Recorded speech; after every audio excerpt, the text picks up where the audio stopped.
Hello, hello, hello, hello, hello. Once I do more notifications, actually, I'll turn this up. Or let me connect my other phone. All right, this is my. I haven't done the weekday live in a while, actually. Angelica, hello, hello, Kwame. So I just thought like I should check in because this Sunday is my birthday. I'll probably be saying that quite a bit. Or this Saturday is my birthday. And it's important to keep this going because there's a lot of stuff to talk about. But I only do live streams once a weekend, and sometimes I feel like it's not enough to capture all the things that's been going on. Appreciate you, Big Chef. Appreciate that. It's actually just Saturday, but I've actually just been Tesco, doing some shopping right now. So I'm quite excited. I bought some liquor. I don't want to show that on screen because last time I did that, they took my life. No, they didn't take it down. They restricted me because apparently I couldn't show that. But I'm quite excited about that. And as a preview to Sunday's live stream, I may or may not be a bit late. Well, thank you, Iron Man. I appreciate that so much. I don't know why it's filtered your comment, LOL. But yeah, appreciate that, man. Thank you so much. So I'm gonna get quite waved. How am I finding the JQJ7? It's fantastic.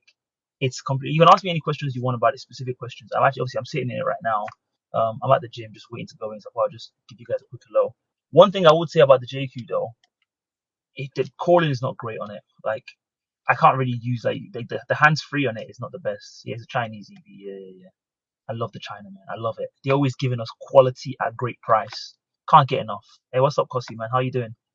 Also, I want to get four. I want to get 4 followers in this live stream so I can get to 15,500 as a little early birthday present. So if you're in this chat, you've been on my live streams before. You know me. You don't really know me. Make sure you follow me so you can give me a early birthday present on a Thursday. Kosi, the reason why I'm doing live stream on Thursdays because I feel like I should be doing live streams more often. Like I want to transition into like being a streamer, make this more my life. So doing one live stream a week doesn't really make sense, especially if I want to set up eventually then doing like a show. I want to host a show regularly and stuff like that. This is kind of soft practice for that. So once a week is just not enough. It's a bit like me doing my curated knows. Thank you so much. 3 more followers so I can get to 15,500 for my early birthday present. My birthday is on Saturday, by the way. Oh, Curiad knows wants to join. Okay, why not? Let's hear what you have to say. Hello. Hello. Yeah, I've How are seen you your doing? videos. I'm good, thank you. How are you? Oh, thank you. I am not bad at all. I'm not bad at all. I'm just chilling. I just want to do some birthday shopping. But not birthday shopping. I bought some drinks. I'm gonna be pouring in girls' mouths. Oh, nice. So your That birthday kind is of stuff. Saturday? It's on Saturday, yeah. Oh, nice. Oh, Ash's birthday is next week as well. Happy birthday in advance, Ash. Are you a Gemini? Are you a Cancer? That make you a Cancer. When's your birthday? What should I call you? Curated Nose? That sounds like a not a very personal name. You got another No, think something. it's like a Curated. fragrance Okay. name. Oh, nice. Okay. Are you a fragrance seller or you're No, I collect perfumes. So I made a TikTok talk about perfumes, but then I just don't talk nice. about perfumes. Yeah. Fair enough. Have you been seeing my content? Are you a Yes, what in I've all seen a weekly? couple of your videos on my FYP. Nice. Have you come to disagree with me or something? That'll be fun. I do disagree with some of your videos, yeah. Oh, really? Like which ones? I think your take on Iran and your take on the Nigerian genocide, Christian genocide. I think those two videos are the ones I was like, I disagree. Okay. Before we get into that, guys, make sure you're recommending the live. I feel like I don't see a lot of people sharing the live. I don't want to beg, guys. Don't make me beg, but I am begging. Share the live so I got 3 more followers to go. Sorry, so let's start with Iran. You want to start with Iran or you want to start with Nigeria? Are you Nigerian? I'm guessing I'm you're not. Nigerian. What do you want to start with, Iran or Nigeria? I mean, Iran is kind of short, so I guess we could start there.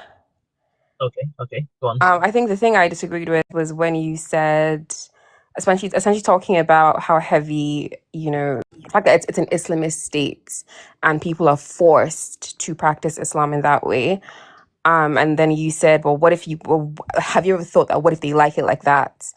And I just feel like it's a very Western privileged take because I think I'm liberal or maybe more centrist, but I think a lot of like Western liberals that have never lived in such a state often speak that way, but they will never live in such a state. So like people that, cheer on Hamas would never actually want to live under a Hamas government, even without Israeli interference, because it is a very repressive way of life. So I think I hate when I hear Westerners, say that, well, maybe they, because nobody, no person, obviously that's a massive generalization, but the average human would not want to be forced to do things they don't want to do. So when people say, oh, well, what if they like it like that? Well, clearly enough of them don't like it like that, and they're not given the choice.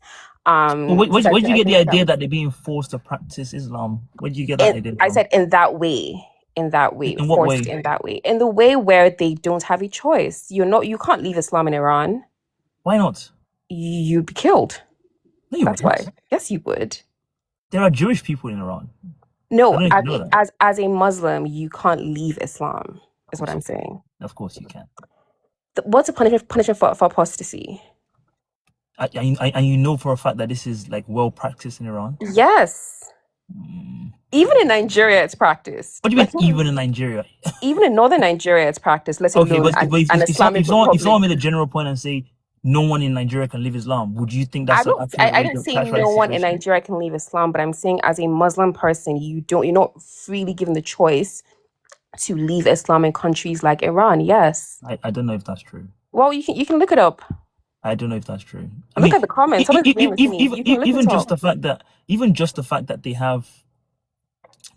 they have other people practicing in the country, like that Yeah, other practicing people different things. There are practicing people that is practice. different from leaving the religion itself. So in northern Nigeria, they have other people practicing as well, but you can't leave. Like, the punishment for apostasy is death. Full stop. They have stages, so they would try and talk you out of it. You might be detained, but ultimately, anyways, that's the far extreme. But my bigger point is when people clearly are saying we don't want an Islamist government. Who's saying that? Who's we saying that? Iranians are saying it, not all of them, but enough of them are saying it. Likewise, Enough of them to do what? Sorry, for their voices to be taken seriously. it sounds like an internal Iranian problem, though, doesn't it? Oh yeah, but then the thing is, we redefined sovereignty in the 90s, right? Post Rwandan genocide, under Kofi Annan as UN Secretary General, we redefined sovereignty not as a state right, but as a responsibility. So when a country is not protecting the lives of their citizens, not protecting their rights, harming, then the international community has a right to intervene. Is that what we're doing in Iran right now? We're intervening to protect the rights I of the personally, Muslim population. I don't support Trump, so I wouldn't want to be, out here defending him or defending what he's doing. I don't respect his approach, but I do think the Iranian voices in Iran should have been heard and amplified. But I don't appreciate his approach. I think I'll say that. So in No, what go on. meaningful sense would you say we're trying to help this population that you think is so beleaguered? In what meaningful way are we doing No, it? I'm saying we've gone about it the wrong way, but I'm saying their voices should have been heard, is what I'm saying. I mean, I don't know. It sounds like you're saying. I'm not sure what exactly you're saying. I'll be honest. How exactly would we hear their voices? Like, how do you go When about they're doing it? protesting in January, where were all the Free Palestine people when the Iranians were taking the streets in January? Why weren't we concerned for them? Why weren't we amplifying their voices? Why weren't we concerned about So you them? think the protests in January were about the fact that people can't leave Islam? No, it was about the fact that they felt like they were in a repressive Islamist state and they did not want that. Are You you can practice sure? Islam, but Are you you don't sure need that's to. Are you sure that's what it was about? That's what they were protesting about, yeah. It wasn't what they were protesting. So what were they protesting about? I did a video about this actually. The U.S. Treasury Secretary, Scott Bessent, he told us what they were protesting about. They were protesting about the fact that the U.S. tanked the economy with sanctions and there was a dollar shortage. He literally said that on video at the New York Stock Economic Economic Club or something like that. The reason why they were protesting was because the U.S. was destroying their country and they wanted them to stop. So what's it called? I'm not Sugar Belly. I don't know who Sugar Belly is. I've seen her on Twitter actually. I'm surprised people have such deep online knowledge on it. It's quite impressive. By the way, guys, 3 more followers to get to 15,500. So if you're here and you're new, do make sure you follow me. Give me an early birthday present. Wait, sorry, go on. I mean, what I heard from their chants and what I've heard from the anti, IRGC supporters both within and outside Iran is they recognize that the US sanctions on Iran for the past, I don't know how many years now, it's 2 decades, if even, have led to hardship within the country. But my understanding is those protesters largely blame the IRGC for said sanctions. So it's like How can that be? it's like based on your actions, this is how the international community are treating us now. So Really? it's Do you really believe that's why they're sanctioning Iran? that's what. But hold on, I'm going based on their chants. You can argue that the U.S. Treasury Secretary said X, Y, Z, and that's what he's speculating about. That's fair enough. He's That's not his opinion. speculating. I think he's describing accurately. I think he would know. But I'm saying, He would but know. I'm saying, I'd rather hear what their voices are actually saying, what they're actually saying, and what they're saying is we don't want to live in an Islamist regime. That's not what they're saying. They're protesting about the sanctions. I just told you that. That's not what they were saying. Okay, I can pull up the videos and you know, hearing their voices and what the Iranian people in the UK and in the West have also been protesting about. I mean, I suppose the second point is that there are many people that live in countries that are, I don't know, the Saudis. Should we go in there and start regime changing them?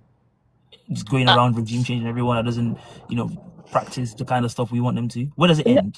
But that's the thing. I don't believe in Western countries imposing their values on other cultures.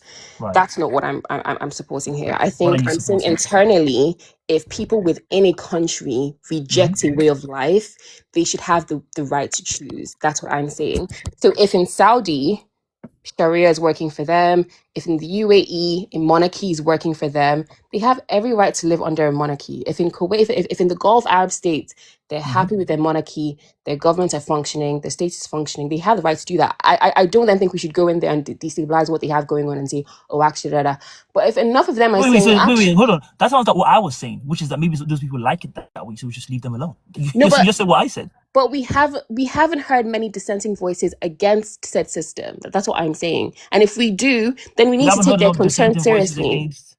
But wait, that's what I said. I said, have you guys considered maybe the Iranian people like their country? Yeah, but what I'm saying is, unlike in Iran, they're not complaining. But in Iran, they are complaining. Yeah, or we're amplifying the complaints of some people in Iran because we want to destroy their country. Have you seen Gulf Arabs from Qatar, Kuwait, and Saudi go to the streets like the Iranian people did in January? Well, maybe because they have someone called Mohammed bin Salman, who, if you remember, I think it was 2018, oven-baked a journalist. Sorry, it's very loud. Give me a second. This guy in this annoying ass bike. Get the fuck out of here, man. Sorry. I don't know if you remember when Mohammed bin Salman killed Jamal Khashoggi. I do. Right, maybe that's why people don't protest. Maybe because the oven-baked people protest against him. Have you considered that? So, but okay. It's twofold, yeah. Okay. If any autocratic government uses force to stay in power, because that's how you stay in power, right? Right. So of course there are some levels of human rights violations within those countries, but I'm saying the average Saudi citizen, especially, but Mohammed bin Salman, he did do that. I personally believe he's behind Jamal Khashoggi's unaliving in Turkey. But for the most part, the average Saudi citizen has benefited from MBS as ruler. The average UAE citizen is happy with the ruler of the UAE. How do you know that? Based on what? How do you base that on? Based on their lifestyle, what they're basically in a welfare state. They're given good employment. They're given scholarships abroad if they want. Of course, there are people that are not happy, perhaps with, the certain restrictions on women's rights. But even with that, we've seen an improvement on NBS. But my point is, you cannot, in all seriousness, compare Iran to the Gulf Arab states. I'm sorry. Why not? Which country would you rather live in? Which government would you rather live in? I wouldn't mind living in Iran. I don't know much about it. So what's stopping you? But I live in the UK. I know. So if Iran is so fab, what's stopping you from going there? You're making a comparison between. No, but the point. You're making a comparison between the UAE and. Okay. Even the point you made about women's rights and stuff. I promise you 100% now. I don't remember exactly what the numbers are. Iran has more educated women as a proportion of their population than any of those countries. But that predates Easily. That's a legacy that predates Oh, now it doesn't matter that much. that predates the IRGC. That Right, legacy right, that right, legacy right. was always there before 1979 or whenever the Oh, Iranian okay. Revolution was. Yeah, it's So always all the things that are Iran actually has good in the always country, had it's not that. they don't have any credit for that. All the things that are bad about it, that's all their fault. If Okay, makes something sense. if Makes something sense. was what was there before you came, how do you get credit for it? When if What do you anything mean it's was there before you? It's been 45 years or so. If they still have those numbers now, that's if quite anything, impressive. it's declined relative to what it used to be. If Based on what anything, stats? Based on what stats? I mean, You're just saying stuff we at this can point. we can find the Right, stats, okay, but okay. the point I'm making is, you and I, who I live in the UK too, Mhm. I would live in Dubai any time of day if you gave me an offer, a good offer to move there. I'd move to Kuwait, I'd move to Qatar, I'd move to Saudi, You live in Dubai because you're a UK person going there.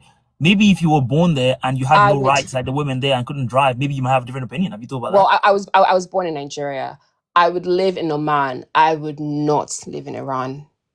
I would not. I mean, again, it's not our country, right? So it doesn't matter if we live in it or not. That's my point. Like, if whatever the people of Iran want to do, they can do that. That's their business. Let's just leave them alone. It's their country. It's not our country. How they choose to run that? I know, in an ideal world, there will be some kind of ultimate good guys that take it upon themselves to set the rules for how every country runs. But But like in I said, reality, we know that everyone that's involved that has that power, they have their own ulterior motives. B, they support countries that make Iran look like choir boys. We know this for a fact. So why would we take them seriously? They're supporting Israel doing a genocide. no, but I'm not When take these supporting people, Israel or the I'm not US. saying you're supporting them. I'm saying Okay. if the choice is that these are the people that are going to go and help Iran bring liberation, I think just leave the Iranian people alone. I think they're fine. Okay, I think they can do better than the people supporting genocide. Actually, I think they can. And again, I don't live in Iran. I don't know. I've seen journalists go to Iran and report about the fact that a lot of what we get told about Iran is lies. But even put that aside, even if you know nothing about Iran, the way they've been able to defend themselves and their population against the strongest military in the history of the world, I'm not gonna lie, that's impressive. They must be doing something right if they're able to do that. How do they do all that stuff? I don't know how. Because it's so repressive and all they care about is, at least it's not Nigeria. You and I know Nigeria couldn't do anything about this because we're so corrupt and focused on all the wrong things. This country is so bad and so corrupt, and all they focus about is corruption and oppressing people and unaliving people that don't care, that don't want to leave Islam. They were able to defend themselves against the US, Israel, all these other countries. How do they do that? Do they need to be an Islamist government to do that? That's not my concern. It's not my country. Okay. It's Well, really not my country. people, People practice Islam. Do I want to be Muslim myself? No. People that are Muslim and support that's their business. If a group of people, for me, I think there should be freedom of choice, freedom of religion, freedom of expression, which are values that we have in the UK and that we hold dear in the UK. We'll see how long we have that for. Fair enough. So, and I think people should have the right to choose. But like I said, my views, I don't support Trump's approach or Israel's approach to Iran. I think we should which is what I was saying, we should amplify their voices. So of course they're pro IRGC people in Iran and they're anti IRGC, and they should have the opportunities to choose. There should be but Iran they have elections in Iran. I don't know if you know this. They have elections. But within the IRGC. No, what do you mean within the IRGC is a completely separate thing. You keep saying this phrase IRGC. Iran has elections, and there are people that have a difference of opinion in political spectrum. I don't know if you know this, but the current president of Iran is a lot less gung ho about let's go and fight the US than the former president of Iran. Who does the president before him? Who does the president report to? No one. The Ayatollah. He reports to the Ayatollah. Again, the idea the Ayatollah doesn't have, and first of all, this guy was like 86 years old. Do you think the idea that the Ayatollah has the kind of what do you call it, political influence in Iran that Trump has in the US? It's just not true. Everyone is a religious leader. First of all, they have a religious type of system going on. But again, that would be like someone saying the prime minister reports to the king in the UK. Literally, but not in any meaningful sense. No, that's. I'm sorry, you can't compare the Ayatollah to the king of England. Like, that's very different, massively different. What's the distinction? The Ayatollah and the IRGC play a huge role both in Iranian politics and Iranian military. In the UK, in terms of appointments, in terms of funding, in terms of organization, Appointing what? Sorry. the Ayatollah is consistent. The presidents come and go. It's like talking about Putin versus the president The king is of Russia. consistent. The prime minister comes and goes. And we have I'm not seeing the distinction. we have a law from parliament that separates the monarchy. Iran has a parliament too, by the way. No, a law that separates the monarchy from parliament and gives parliament autonomy. And you're sure does Iran have that? Do you know? They don't. What do you base that on? On the system that they have going on. Oh, so you're just assuming. I'm not assuming, but you're just assuming. Just because they're brown and they don't, they must just be so less than us. Wait, I'm sorry. Just because they're brown and black. No, I'm not saying you're making. It's not like you're being racist towards them like that. The point is that because they're so far removed and away from us, why do you assume that they can't also have the same checks and balances that we do? There's nothing obvious about you. The only reason I can see you base that on is that you don't know them because you don't know. You're just saying, well, we must have it, but they can't have it because why can't they have it? Because the Ayatollah is responsible for, like I said, both the military and the state. Really? This 86-year-old man they are barely talked or said anything. 86. How old is Museveni? How old is Bola Ahmed Tinubu? How old was Buhari? That means nothing. The IRGC and the Ayatollahs play a massive role within Iran. They have extensive powers within Iran. They are the religious authority. They have they command their armed forces. I'm not really sure what we're debating here. This is a fact. This is a fact. Please. It's not a fact that the Ayatollah commands the armed forces. No, it's not a fact that the Ayatollah. Okay, then Google it, perhaps. Forces. Do you even know if he knows anything about military strategy? Google it. Do you even know that? Google it. We don't need to debate facts. Google it. The Ayatollah. No, you tell me. You're the one saying they don't. You tell me. And I'm telling you, the Ayatollah controls the military. The Ayatollah controls. Okay, wait. So what if he does? So what if he does? You're telling me the man that controls politics, and religion has no powers. He controls military, politics, and religion. Yeah. One man. Yeah. I know it's crazy. Is he God? Oh, please. Well, within Iran, he's close to God. But literally within Iran. So suppose that was the case. What is our business? What is our concern? Is it our country? Let them do what they want. Why is that so hard? I agree. Let them do what they want to do. I agree it's not our country, but if there are people within Iran that are not happy with said system, they should be allowed to express themselves without fear. And you have evidence they're not allowed to express themselves now? Well, look at what happened after we tried to protest in January. What happened after you tried to protest in January? There have been several accounts that people were massively unalived. Oh, it's fake news. I mean, there's extensive reporting about what actually went on in Iran. I'm sure you maybe might have seen it. I've done some videos on it if you've come across it. Even Trump has come out and said it. They were arming people in Iran to unalive Iranian people so they can run up the death count and then blame the Iranian government for it. This is how cynical these people are. Like I said, this is how demonic they are. These are the things they do. Wait, again, I feel like you sometimes start slipping and positioning me with Trump and Israel. I'm not supporting the intervention. All I simply said was, I did not like your take on you saying, what if they like it that way? And my response to that is, I think if given the choice, most Iranians would want to have the option of choosing the kind of life and society that they want. And I think they should bring that opportunity. That's all I said. And I said, I think it's slightly patronizing and condescending when I hear people from the left that would never in their wildest dreams want to, even Muslims or Iranians from that live in the West. There's an Iranian person in the chat. Let me bring her up. Okay, fine. Adriana, she can tell us all about it. Sorry, Adriana, I haven't really realized you're in the chat the whole time. My bad. So the point I'm making is when I hear people in the West and left liberals try to prop up and cheer on Hamas and cheer on certain organizations, those same people would never live under such regimes. I mean, does it really matter whether or not they would live there? It does matter because it does. If it's not good enough for you, why don't you like it? I mean, but the point is not whether the point is not whether or not we like it or not. There are people that live in Saudi Arabia right now who wouldn't live in the West because they consider it to be too decadent and is awash in debauchery and immorality.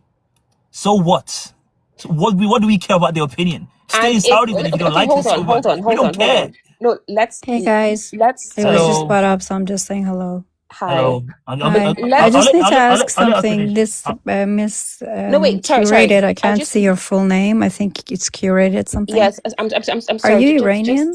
No, I'm not Iranian. Sorry, Adriana, give me like 30 seconds. I'm Give me gonna like let you 25 finish, seconds. and then after that, I will Please educate us. because I am Iranian, and nice. basically most of the things you're saying about Iran are factually incorrect. But I'm gonna let you finish first. Sure. Appreciate that.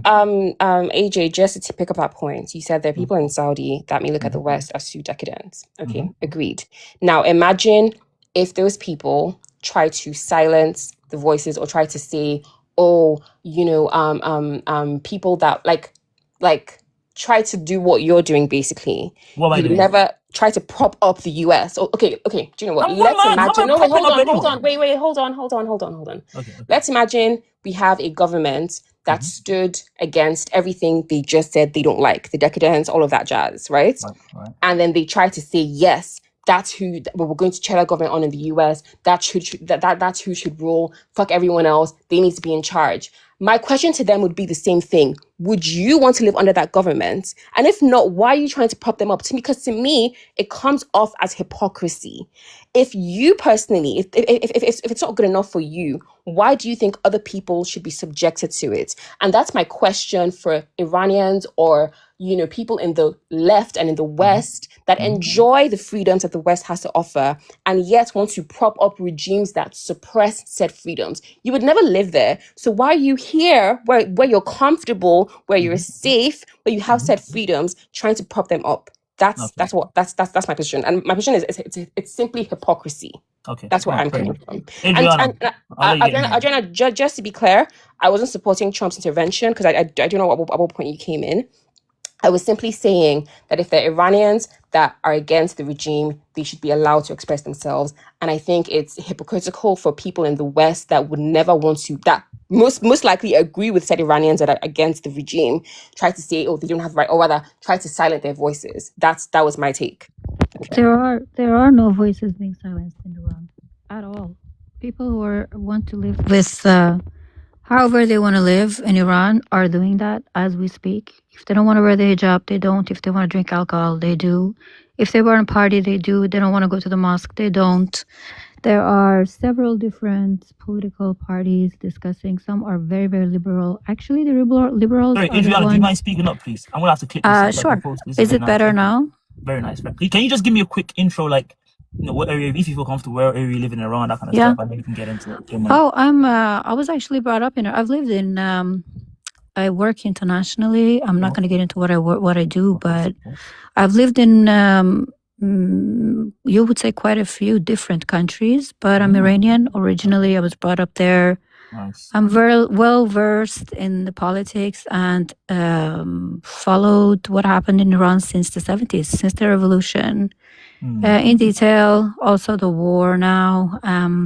As you know, it's a dynamic society, so I mean, something that might have been true 50 years ago is not true now. I'm so you sorry. wanted me to? Is that what you wanted, AJ? You wanted an introduction? That's fine. Wait, so Adriana, what country do you live in now? Because I'm just making sure. Did I answer your question, or did you? What did you want to know? I mean, if you could tell me where you were born in Iran, that'd be good. Oh, for sure. Yeah, I was born there. I was brought up there. I have many connections and relatives. I visit. Iran or Iran? Yes. Iran. I'm Iranian, 100%. Which part of Iran? Like Tehran? In Tehran, yeah, in Tehran. I mean, I've traveled there, but I'm from Tehran. Why? Sorry. No, I'm just curious. It's just good to know. Like, sure. No problem. You're British, right? You're from England. Because I've actually watched some of your content. I like your content a lot. And what about you, Curated? What's your background? I'm Nigerian. I was born in Nigeria, but I've lived in the UK for most of my teens to adult years. Okay, so what's your But sorry, how to say? What's your connection to Iran? Now? Like how do you get your knowledge? Or wait, sorry. What's your connection to my country? Sorry, where do you live now? I've tried to get that question out. Right now, I'm working abroad. I'm actually in Africa, but do me, yeah. Okay. I'm in Kenya right now, but I don't know how that's relevant. Well, Okay, fair enough. You asked where I'm from and where I live, and I answered. I only see No, how no, my no. I was how close interested in what is your No, it's really not relevant where anybody lives. But what I right. was interested in Where where's was everybody from? Everybody's saying how that is meme. your no like your knowledge and background about my country? Where do you get it from? I Like consume where's news. I consume the news, and I Oh, consume so it's via history, news, and I consume history. Yeah, news outlets. yeah. Okay, all right, Okay, so maybe I should step in here and do some curating. I guess Adriana, maybe I'm gonna ask you a series of questions about sure. what we've spoken about, so you can give us Just maybe some. you can hear me properly now, right? Yeah, I can hear you very clearly. Okay. Yeah. So I can just get some like direct kind of knowledge about these things. Obviously, curated has made some claims around the freedoms people have in Iran, whether Mm-hmm. or not people are allowed to live Islam, the punishment for doing that, Yeah. the repression and stuff like that. Can you speak to maybe some of those questions directly? Like, let's start with the first one. She came in and talked about the fact that you're not allowed to leave Iran and leave Islam, and if you leave Islam, there's a threat of death and stuff. How would you answer that? Is that Yeah, true? that's 100% not correct. 100% not correct. That's why I was asking, where do you get your information from? And you said you get your information from the news outlets. And then we're not going to get into that. But my next question would have been like, which news outlets would that be? Because you're speaking on a country that, to my understanding, you don't have any personal knowledge about. So you're just getting it from, which is great. I mean, it's wonderful to educate yourself about other countries, but you really need to be careful. Where are you getting your information from? Because I'm telling you firsthand. The first question you asked, AJ, that there was a claim that if a person does not want to live completely, like abide fully, but like basically live as if fully as a devoted Muslim, then something is going to happen to them. That's absolutely not true. Not at all. Like if you live in Iran, you can literally, you can be a Christian, you can be a Jew, you cannot practice any religion, you can do whatever you want. Like you absolutely do not have to follow Islam. Like, I don't know what people think. Like, do you think that if people don't go to the mosque on the Friday and pray, then someone's going to come and arrest them? Because that's how it's portrayed in the media. It's just, they're just lies. It's just propaganda. It's not true. Can you speak to that kind of? I think I've seen that Max Blumenthal was a journalist. He went to Iran, and he talked about like going around. There were clubs. There was like quite actually like there's a very Western, if you want to say, society. Yeah, you can live however you want. I mean, there are a lot of people who are. Let's get one thing straight. Islam and Shia Islam in itself, I mean, it runs through the veins of many, many Iranians. Those are the ones that protected Iran during this war. I mean, I'm proud of them. And it's a huge part of the Iranian culture. I'm not denying that. What I am saying that people need to be careful about is, especially people who are not Iranian, who might have been fallen victim for propaganda, is to think that if someone does not want to live that way, that something's going to happen to them. That's not correct at all. And if you want to check, I mean, just go on YouTube or go on TikTok and just like look at regular content coming out of Iran, how people are living, their parties, the youth, how people are dressed, travel agencies, even like get a visa, go there. I don't know, like just stop believing all the Hollywood dystopian bullshit that you hear on the media about Iran, because it's not correct. In terms of the war that's been going on right now, and the popularity of the government, can you speak to that? Like, how popular is the government remains? Obviously, I know every country has like a corruption problem and stuff like that. So when you had the sanctions, how much was that exacerbated by government corruption? If you can answer that honestly.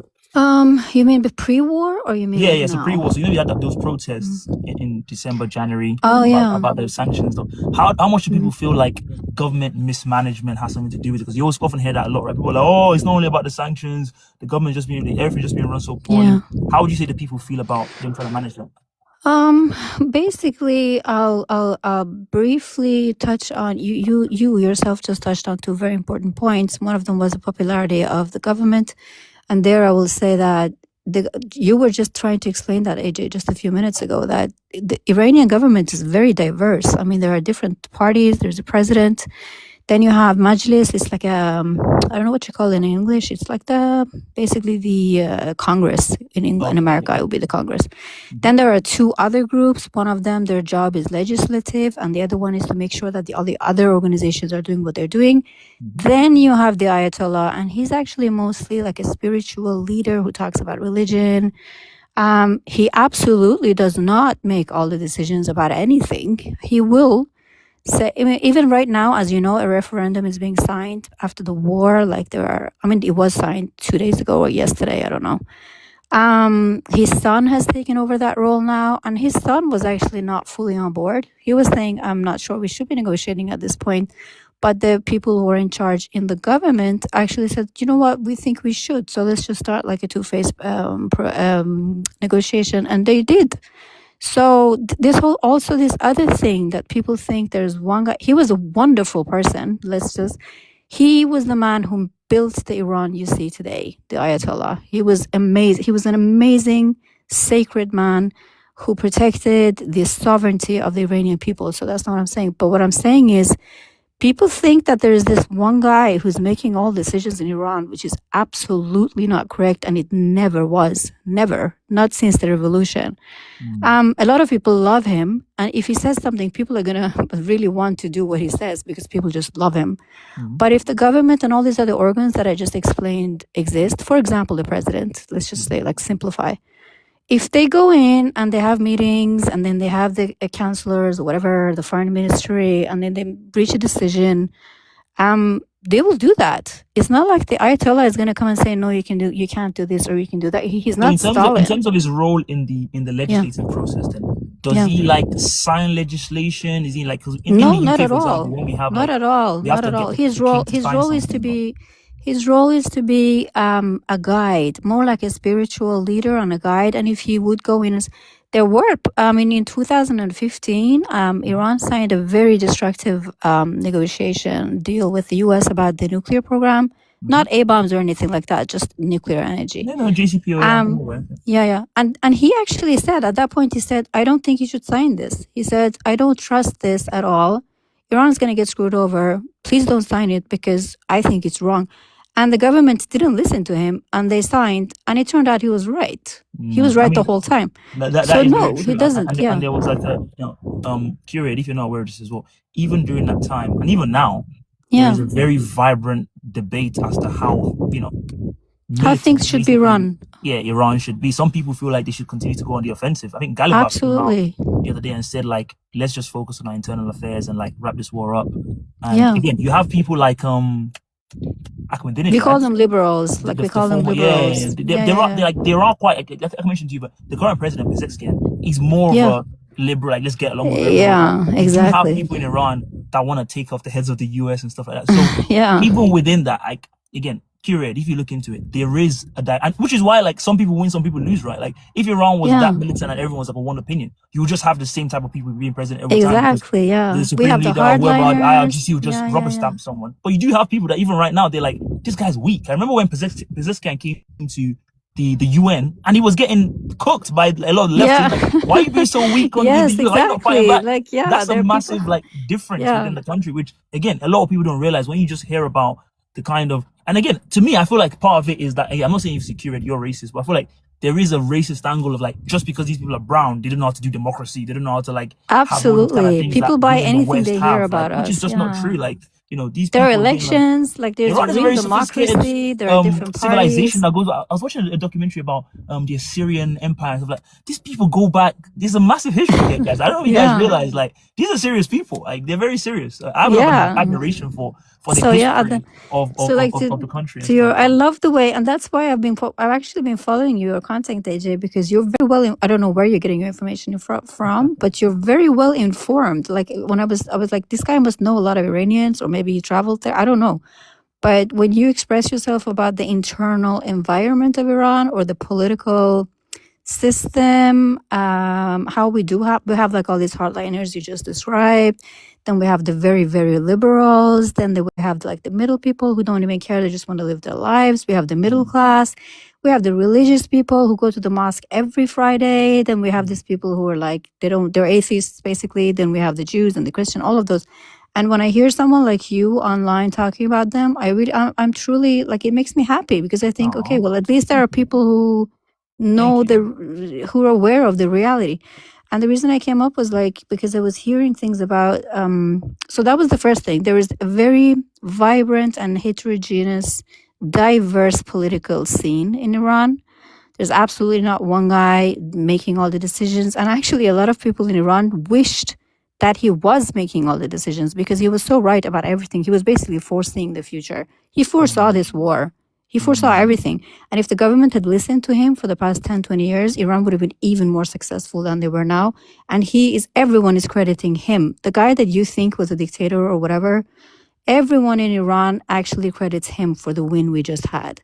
And at this moment in time, even if there were people in Iran who were kind of like, oh, maybe we could have been better, maybe we should be more liberal, maybe we should do this, maybe we should do that. Right now, everyone is behind the government because this war just united everyone. So to that point, I'm going to go back to what happened in January, which I'm sure also people like Curated or many other people who are on here, probably everything you heard about what happened were lies. And I'm going to tell you what my sources are. And my sources are eyewitnesses. It's not just what the IRGC or the Iranian government reported. It's not just that, which I trust. I mean, we've learned what news outlets are we can trust and which ones we cannot, are propaganda. But also I have people, I know people who were one of those people in abroad who were doing the craziest thing in human history, asking Israel and the US to attack their own country, which was insane. I knew people like that. But I also had eyewitnesses down in Iran, and we fact-checked everything. So let me tell you what happened in January. What happened in January was a coup d'etat. It was Israel's, and the US, and the opposition abroad.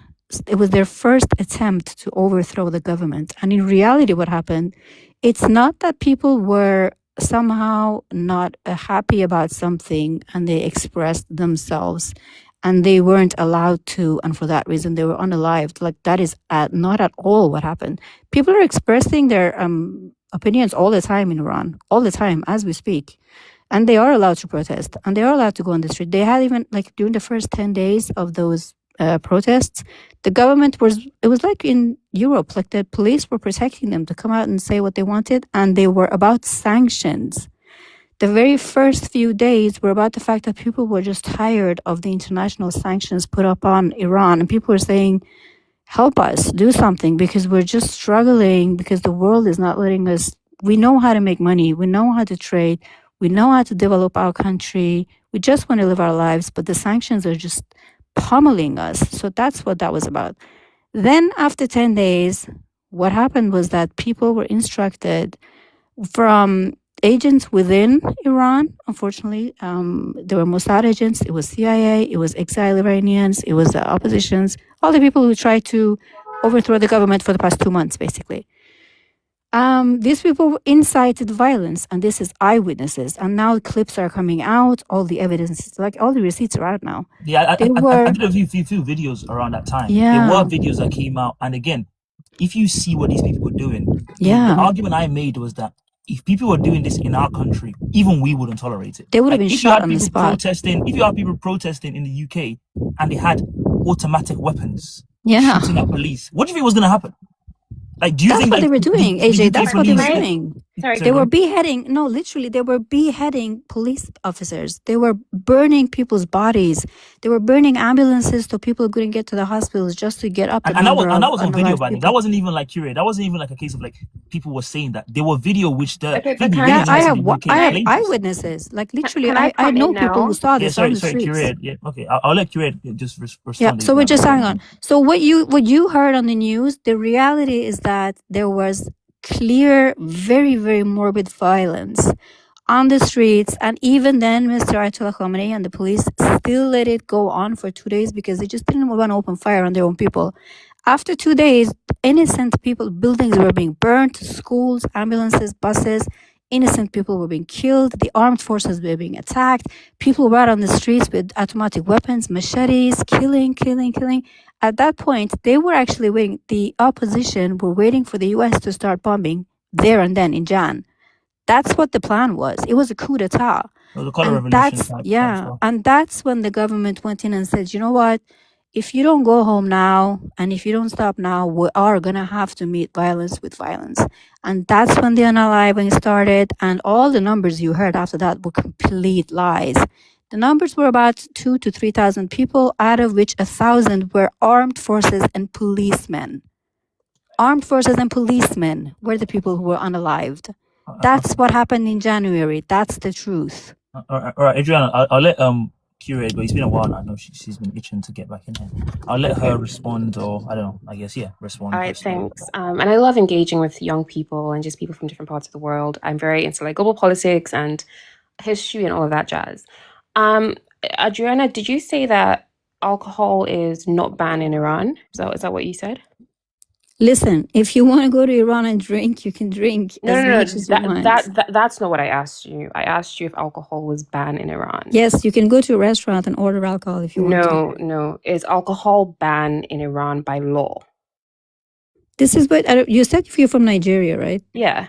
So you've lived in Nigeria, or you're just from Nigeria? I was born and raised in Nigeria, and I live.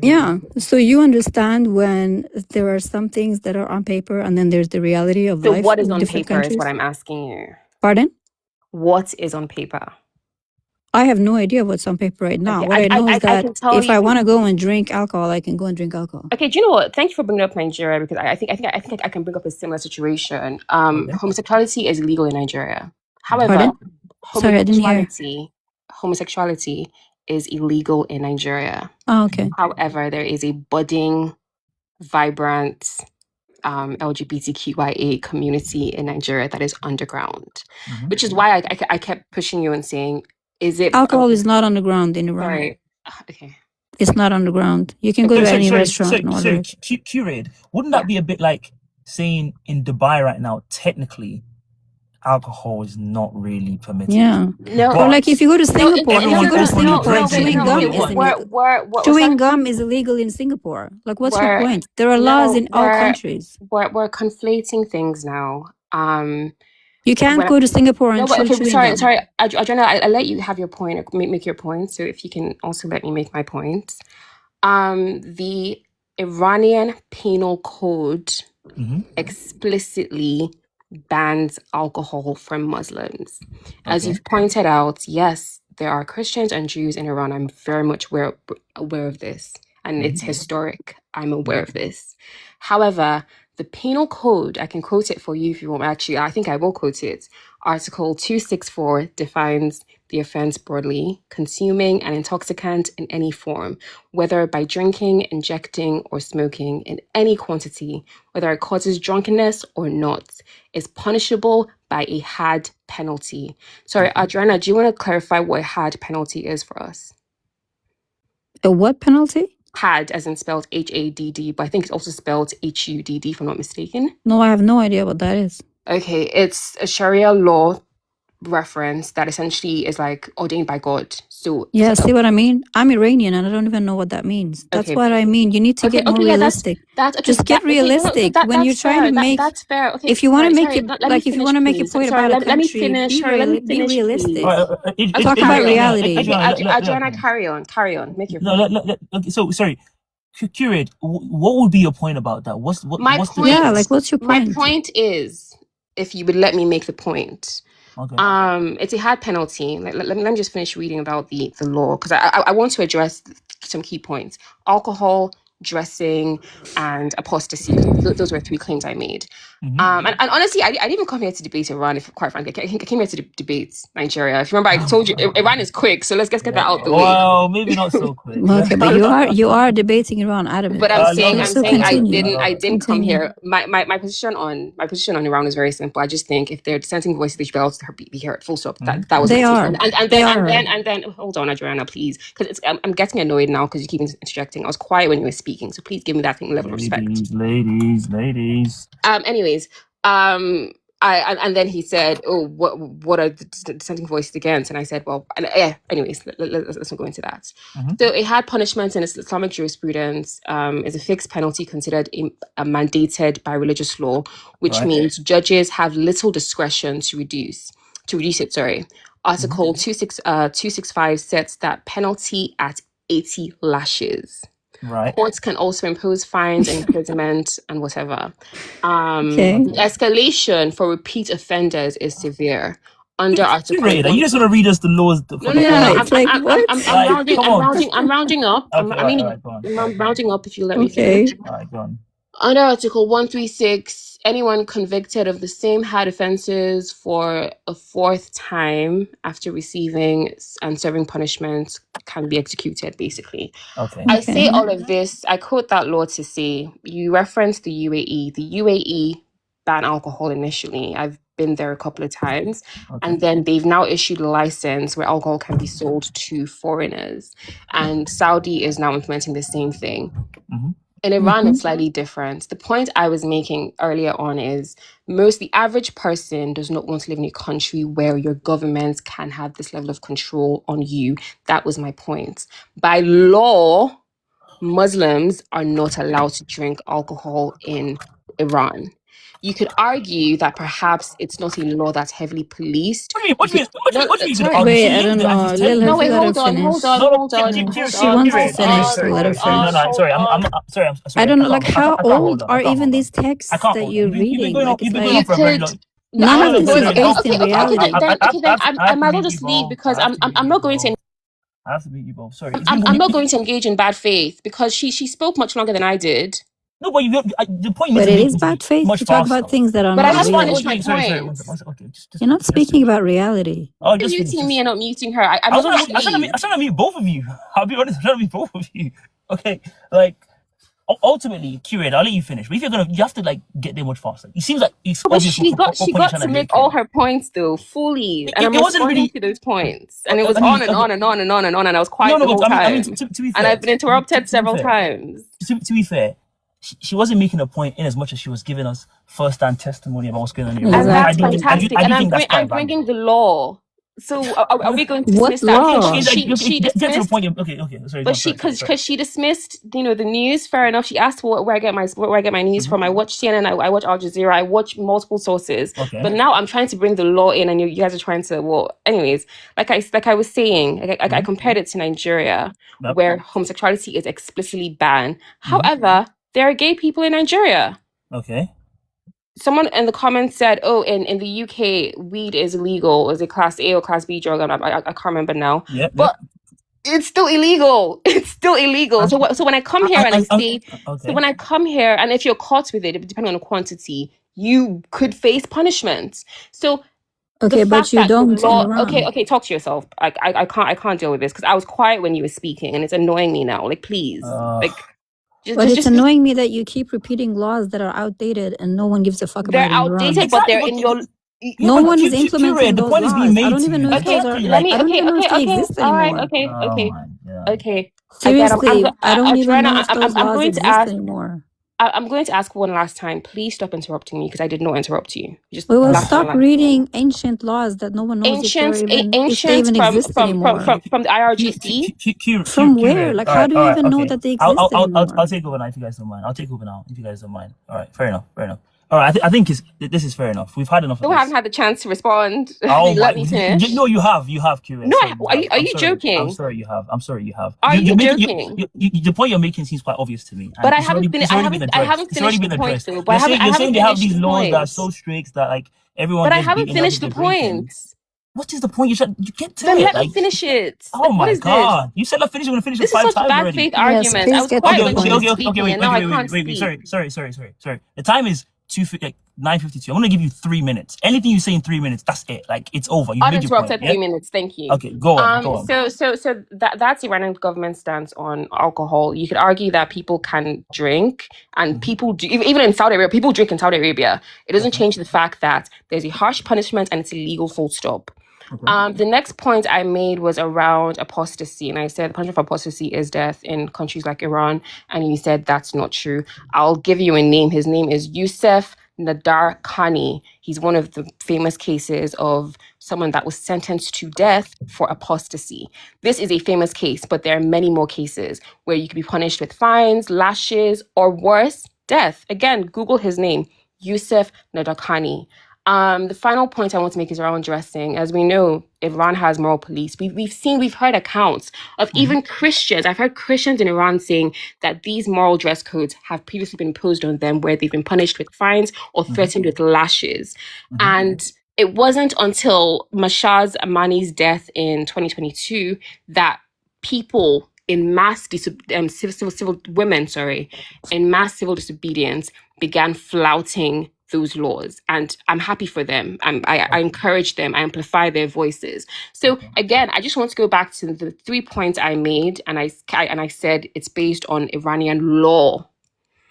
Alcohol is illegal in Iran. As a Muslim, you cannot drink alcohol. You cannot buy alcohol as a Muslim legally. And if you're caught, and if the state chooses to prosecute you for it, they can. And people have, in fact, been prosecuted for it. Apostasy is also illegal in Iran. As a Muslim, you can't just willy-nilly. I didn't say that there aren't other faiths. That's ignorance. There are other faiths, but my argument, and I kept correcting you, my argument was, as a Muslim, you can't just willy-nilly say, I'm just going to leave Islam publicly and not face fines, harm, threats, or even unaliving. Like I said, Yusuf Nadarkhani, please Google him. And my final point was dress code. And I said all of this to say how we even got there in the first place was that I said, when people in the West that are enjoying freedoms and so comfortable say maybe they like it like that, and I'm saying the average person would not like it like that. That's how we got here. So I'm not here to debate Iranian politics, all of that jazz. All I just said is it's a repressive regime that controls your way of life, and people in the West that are comfortable, it's hypocritical of them to then say it's actually great to live like that. Maybe they just like it like that because you wouldn't want to live like that. Okay. So, yeah. All right. Okay, fair enough. I think ultimately, thank you for making that point. Okay, I think we finally got there, which is great. Overall, thanks for y'all stop interrupting me. Finally got there. Thanks. So sassy. Overall, what you have to concede is that there's literally someone who's from Iran who's telling you all the conceptions you have about this is not true.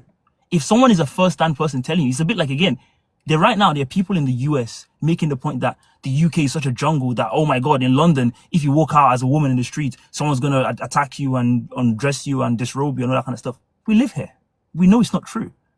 We know. So we don't have to listen to them and say just because they're in America.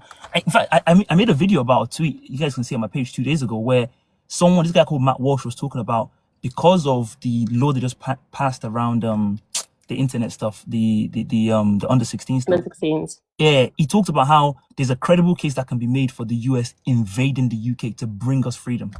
These are people that don't live here, that are talking in the most deluded terms about, even if a lot of us disagree with and think about the fact that this law actually might be an unfair restriction on our civil liberties. Does that really mean that we're at a point now where we need an invasion to bring us freedom? That's not true, because we can just listen to people that live here. Someone mentioned the point about weed. Again, the other point you're making about alcohol is like, what if the people don't want to drink alcohol? A lot of Muslims don't drink alcohol as a natural thing. Adriana is telling you that, yes, this is a law, but people openly drink. I know of personally, not personally, I don't know them, they were boys, journalist Max Blumenthal, you can look him up. He went to Iran, taking a camera, recording. In fact, even in this war, we've seen BBC News footage. CNN went over it, all around Iran. Fred Pleitkin of CNN, you can look it up. He did a whole bus tour of Iran, and he was going to places, and people were just looking normal. A lot of people were not wearing a hijab. There were nightclubs. People were just vibing. CNN reported this. Yeah. So yes, of course, like Adriana just told you, she has parties herself. At some point, you have to shed these propagandas that we've been reading everywhere and just listen to people that actually live there. And if they're telling you in the UK, yes, people say all the time, weed is illegal. Is it hard to get weed in the UK? Is that a problem? Of course, yes, there are people that get arrested for weed and go to prison and do serious prison time. But at the same time, everyone knows I can get weed tomorrow. I can get it tonight if I really wanted to. So, that's why when you were reading the laws, I was getting a bit confused, because you can read all the laws you want. People that live there tell you, like, okay, fair enough, there's a law. In the same way, like you said, Saudi has a law. There are loads of people in Saudi that we know that have been executed, that have been this, that have been that, for these kind of same offenses. At the same time, people that are from the West openly go to Saudi Arabia and drink and do whatever they want. So again, that law does exist in the UAE. I'm sure the law is the same. Whereas we know loads of black people have concerts in Dubai. These are things that, how do you square that circle? So again, your point about raising dissenting voices and all that kind of stuff overall is well taken. But I do think, though, you probably have to open your eyes to the fact that you've been lied to a lot about Iran. And again, the only reason why we're talking about Iran right now, let's be honest, is because our country is trying to destroy their country. If the US and Israel wanted to destroy Saudi Arabia, it's very possible. I want you to consider the fact that Curate, you'll be speaking with the same level of passion about the need to liberate these Saudi people. Oh my God, why can't we help them so much? Because you can make a credible case that all the things the Saudis have been doing are so bad that they deserve the dissenting voices should be raised up. But why are we not talking about them? Because it's the US and Israel and the UK haven't decided to overthrow their government. So part of that is what you have to think about is like, why do you even care about the repression in Iran? It's good to care about repression anyway, obviously. But part of that is because our country is choosing to destroy their country. Tomorrow they'll pick, yesterday they picked Syria. Before that they pick another country. Tomorrow they'll pick another country. Why would it be that when they whip up this fervor about any country they want to destroy, they're asking us to just go along with them? Are we mad? To Cuba, they're trying to do right now. I'm sure in the next few weeks, we start hearing stories about repression in Cuba. Everyone is eating from the bins and no one can go anywhere and everyone has to submit to the socialist overlord. Now, okay, we have to help the Cuban people. How many people can we help? Ultimately, we have to understand that in the same way you're talking about the freedom of people in Iran is good, we're human beings just like them. There are things about our country a lot of people don't like.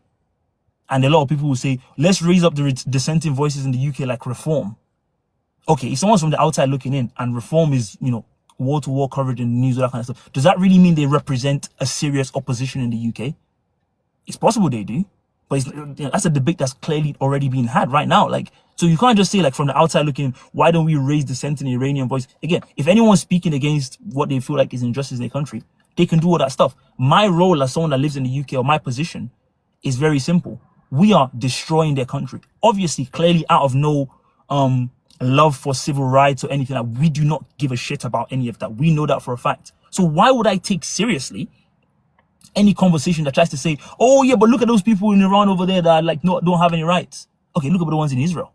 Let's go and do regime change in Israel. Why are we not talking so much about Israel right now? Oh, because they're our allies. They're our friends. So we don't say anything about them.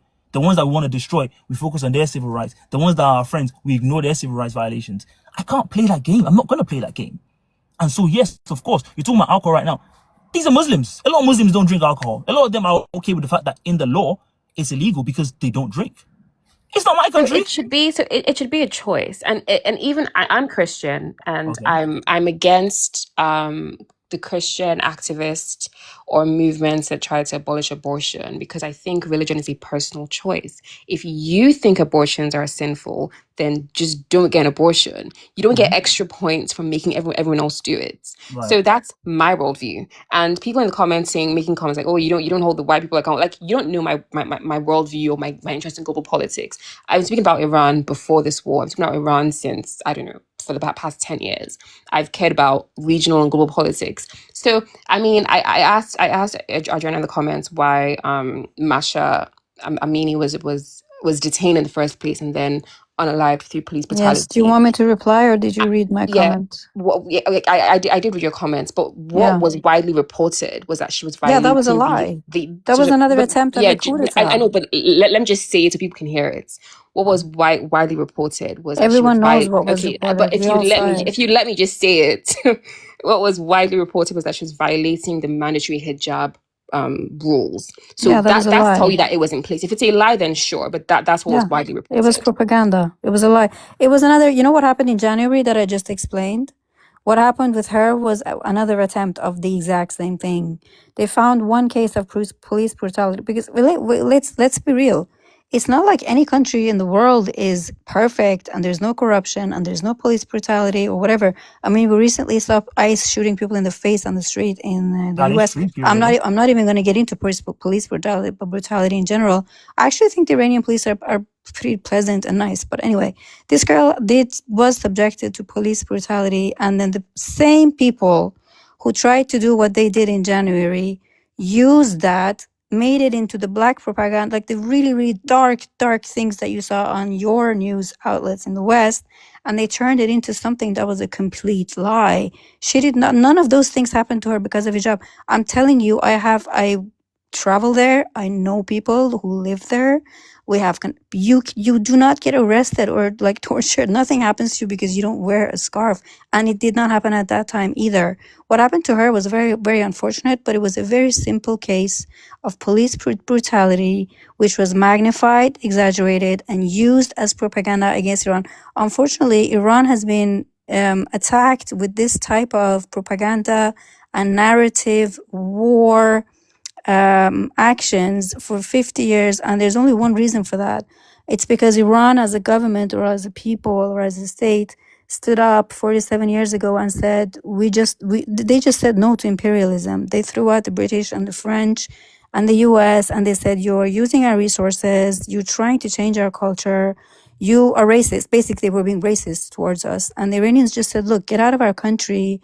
We want to live in peace. And ever since then, Iran has been their enemy number one. So whatever happens and whatever weapon they find, if it's like ancient laws, like the ones you just read out, or what happened with police brutality towards her, towards that girl, or whatever was reported in January, all of these things are just used as narrative and propaganda weapons against the country that wants to stand up to imperialism.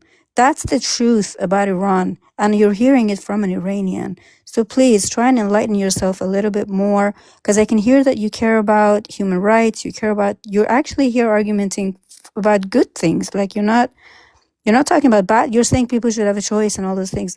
What I'm saying is you and people who have these kind of misconceptions are very, very misinformed. Their minds have been colonized with propaganda, and they do not know the truth about Iran. That's the point that I'm trying to make. I think Q-Ray, the other thing I'll say lastly, we can wrap up on this Iran conversation. I do have to go in the gym very soon, but I want us to talk about Nigeria. I know we didn't get a chance to do that. We'll get to talk about that. I might as well. Fuck it. Also, maybe we can play some What in World Wiki games. My cards arrived, guys. Yay. Anyway, is that as Adriana said, honestly, there is so much about, and I even did a video about it recently where the US brokered a deal between Iran and I think it was the UAE, where they basically I'm doing back today, Ryan, where they allowed even the idea that they have to allow Iran to sell their own oil is so ridiculous and maddening, but they basically brokered a deal where Iran and Qatar wouldn't strike each other's energy resources. And so that's why Iran was able to basically keep an economy going in large part for the longest time.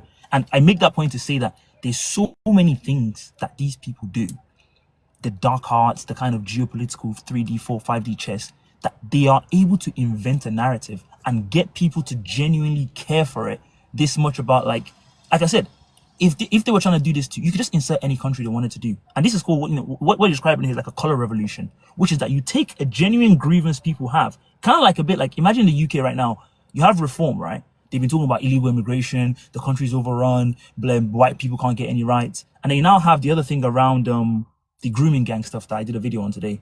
Imagine if the US wanted to regime change us. They could now be pumping out this 25/8 on CNN, on Fox News and NBC, saying all these people, these foreign, Pakistani, whatever men have come into the UK and they're trying to destroy the whole population, etc., etc. Is that a problem in the UK? Yes. But if they focused on it 25/8, you probably have people that live in the US and other countries genuinely now saying, let's go and regime change the UK to save all the white British people from this dastardly, foreign invasion that they're going through. That's how powerful this propaganda is. And if you keep going back to the fact that the people that are pushing these things out, the main reason why they're doing this is because they want to destroy the country. I'm sorry, you just have to view a lot of the things they say with skepticism. You have to. And even, because again, it's not necessarily like those things are not true, but they're true about many countries. Police brutality, is that new to us in the West?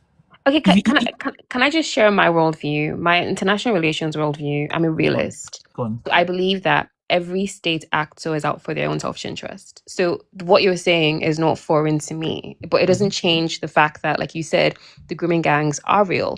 So if I choose to be a campaigner for the grooming gangs, you can't then tell me, oh, actually, it's just the West trying to weaponize this and da-da-da-da. Yeah, that could be true, but I'm still saying I'm anti the grooming gangs. And that's what's happening here. I'm aware that the US, as the dominant and prevalent superpower since I don't know, since the end of the Cold War, does weaponize global politics and weaponize, the UN and to push their own agenda. I'm aware of that. It's like, that's not news to me. And my final point on this topic regarding Iran is, if these laws are so arbitrary and they're ancient and they don't matter, then what are the morality police enforcing?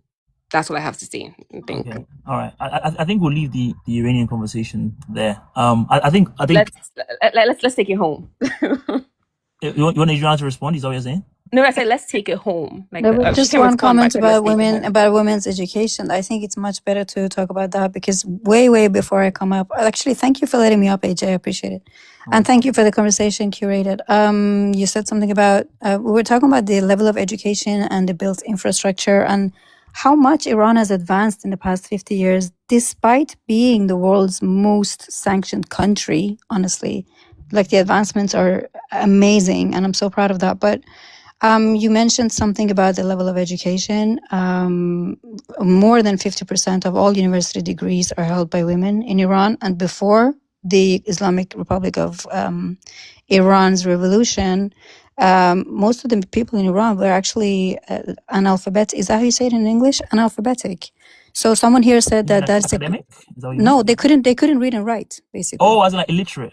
Yeah, they were illiterate. And someone here, because that's also propaganda, and it's just amazing to me to be hearing that from a Nigerian from the other side of the world, because that shows me how powerful and effective this propaganda machine is. Nice, good. Because the monarchists and the Azayos and all these other imperialists that want to take down Iran, they have been spreading the lies that the advancements and the infrastructure and the education level is somehow credited to the past Shah, which it absolutely is not. People could not even read and write during that time. Iran was basically a colony under that the past king. Iran was just a colony. We were slaves. Let's be real about it. And they were using they were just taking all the resources out of the country. No one was getting paid for it. We had a rich, very rich monarchy family, and all the other people were poor. So that's the truth. But right now, 60% of the university degrees in Iran are held by women. Women have all the rights that you can imagine. They can do whatever they want. And like some people, I've heard ridiculous things like they can't drive cars or whatever. Like, it's just laughable. It's not like that. Please just go and do some research about what life is like in Iran. And my final words would be what you have been taught for years and years. The picture that has been painted for you about Iran is a dystopian Hollywood version fueled by a propaganda machine that wants to take down a country that 50 years ago said no to imperialism. And that's it. Just try and open your mind, like Ajik says. Just try and open your mind. That's it. All right. Thank you both so much for that. Adriana, please make sure you're following me. Hopefully, if you have any Iranian conversation, I'll probably message you personally. Sure, please do. I would love that. I think I'm already following you, actually, but nice, I will if I'm not. I appreciate it. Yeah. So just in case, like, negotiations might hop up. I have my whole thoughts on the negotiations, by the way, which I don't know if we're gonna get to tonight. Which I think it's a ruse, but I'm not gonna waste. I think I'll talk about Iran tonight. I think it's all lies, but I'm not gonna waste my time. As Adriana said, I do think, like I said, if you even think about, like I said, I was watching a video yesterday about the Assyrians. When you understand the history of these people, you just, I don't know, I'm not gonna lie, having a sense of admiration for them. And it also just makes you realize how laughable and foolish, like, a lot of the propaganda is. Because I still maintain, again, it's not about you curated, but I still maintain that a lot of it is tinged with that, like, they're Arab, they're Persian, what do they know about building a modern economy, democracy, all that kind of stuff. These are people that are at the forefront of some of the most important inventions, things in human history. Like, I'm gonna give them their flowers for that. Now, the other thing about that is also, even when we talk about the Ayatollah, right, curated, if you remember, Iran had elections in the 1950s to elect Mossadegh that we then overthrew, and we now installed a monarchy. So think about that, curated. They had elections, very democratic Western thing if you think we own that. We now removed that and now put in a monarch. So again, they were ahead of the curve on that point as well. They already were practicing the pluralistic democracy you wanted to see. We were the one that went in there and imposed on them a monarch that was doing absolute madness. Now, because of that, and of course, part of the reason why the Islamic and the more conservative wing, if you want to say, became the people that came to power was because part of what the monarch was doing was destroying the leftist movements in Iran. So again, all the things you're bringing up that you say, like, of course, you want to support these voices, all that kind of stuff. I agree with that. But if you think if we were in there, that's not exactly what we'll be destroying them even faster. And so that's my overall point about all of these things. Like, okay, fair enough. Like, yes, in an ideal world, they'll be able to just raise their concerns and everything, blah, blah, blah. But there's many things about the UK that I don't like. Many things about the US that a lot of people living in the US don't like. Let's be honest, how much power do those people really have to meaningfully change that? I don't know, maybe not that much, but again, I'm not Iranian, so ultimately, what I'm going to say is that that's the Iranian people's problem. I live in the UK. I'm gonna focus on the UK's problems. But now you and I are Nigerians. We can talk about Nigeria credibly, and we can moralize and grandstand about exactly what we think should happen here. I'm gonna drop you to the guest thing, Adriana. Okay, thank you so much for joining. Thank you for the Really conversation, appreciate it. both of you. Have a nice Have a evening. good time. You Bye. too. Bye. All right, curated. Where were we? Where were we? Well, it's supposed to be a very short conversation. I said let's get out the way. Let's just get out the way. It's 10:14. I'm so dead. I haven't even done my workout, but it's fine. I love this. This is like it's a workout to me as well. I can't find my key. I just dropped my key and I can't find it. Anyway, what do you want to ask me about Nigeria? I'm gonna open my door and get my key out while you tee that conversation up. I think I saw your video about the Nigerian Christian genocide, and I think, if I'm not mistaken, I remember you essentially saying it's not real and it's just the US using it as a means to enter Nigeria. I said it was. No, I wouldn't say the US was using it on me. I don't believe in that whole like the US is trying to take over Nigeria. I remember your take was. I remember your take now that I agreed. You essentially said that because these Islamic extremists and terrorists are unaliving both Christians and Muslims, then it's not religiously motivated. That was it. I think that was a take that you said that I disagreed with. Yeah, generally, I was saying like the tenor of what's going on right now. I think religion has I mean, these are Islamic fundamentalists for the most part. But I think an idea to try and like eradicate, like, I guess focusing on the Christian element of it, to me, I think is misguided, because these are lunatics who care first and foremost about destruction and, their version of Islam, which is probably even more radical than other people's versions of Islam in Nigeria. There's Yoruba people that live in Nigeria that are Muslims are very liberal, right? So that was my general point, that like, I guess calling it a Christian, G word, I don't know how TikTok feels about that word nowadays, is too reductive, is what I was saying. You disagree with that? Yeah, I think I agree that it does. It's multidimensional, like a lot of problems in Nigeria, and simply just saying it's just that is inaccurate. However, dismissing that, to me, I have a problem with, because you're dismissing a massive, like, this is a topic. I just also want to be clear that this is a topic I've been following since Buhari came into power, so since 2015. Yep. So again, I didn't just start following it because of US propaganda or whatever people want to speculate. I've been following it very closely, and I watched the tides turn. Actually, since Jonathan's administration, I think that was when I really began to actively follow Nigerian politics, and I saw where things were going. And if you were in my friend group during that time when it wasn't cool to talk about politics, it wasn't cool to talk about these issues, then I was sounding the alarm, and all my friends like, you're an alarmist. There are countries that are far worse. There's Congo, there's this, like, Nigeria isn't that bad. And I'm like, yo, trust me, I know, I can see where we're headed. And what I saw then was, okay, let's swim against Nigerian presidents and my stance on Jonathan and all of that jazz, because that's a whole other turn. But my thing is, I don't think we can, because if we want to solve the problem, we have to address it for what it is. And like you said, they're Islamic fundamentalists. So we have to address how Wahhabism, the version of Islam that is propagating this type of action. From our good friend in the Saudis, by the way. Right, yeah, but MBS doesn't back the Wahhabist movement. But anyways, again, I'm not defending. I don't even like MBS, but let's just move on. Okay. So Wahhabism, and we have to tackle it head on and name it for what it is. And I understand, and I hate that a lot of my talking points are weaponized by like the far right, because when I do speak this way, then I start to sound like them, even though I'm not aligned with them at all. But we do need to name the problem in order to be able to solve it. And I think for a long time, I think beyond just the North and what's happening with the Christians in the North, I think even just politically, I think Christians in Nigeria are marginalized to some degree. And when it comes to what's going on in the North, I think there is Christian persecution without a doubt. And I think they do need special attention, as well as addressing it holistically. I think that's my take on it. Because I saw things fester. But sorry, continue. Yeah, I was just going to ask you. Like, I think someone made the point in the chat that the majority of the victims are Northern Muslims. You don't think that's the case? Okay, majority of Al-Qaeda's victims are Muslims. Majority of ISIS victims are Muslims. That's not a new phenomenon. That's the irony of Islamic jihadist terrorist groups, because majority of their victims are in fact Muslims. So when people say that about Nigerian Boko Haram, I'm like, yeah, this is nothing new though. Like this No, is wait, it's not about the point about being new though. The point would be like that would make it challenging for you to make the point that it's a Christian genocide, right? If the but majority of the victims are it's Muslim. only that way for all these groups, so that's ISIS, Boko Haram, Al-Qaeda, by virtue of where they're operating. If they could operate and have their ground base in the US and have more US casualties, they would.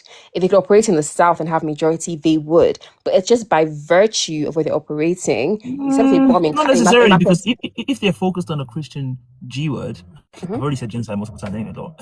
They could just spare the Muslims and just only unalive the Christians. They're not. So even that is an interesting opinion, because even within extremist terrorist organizations, they have different approaches.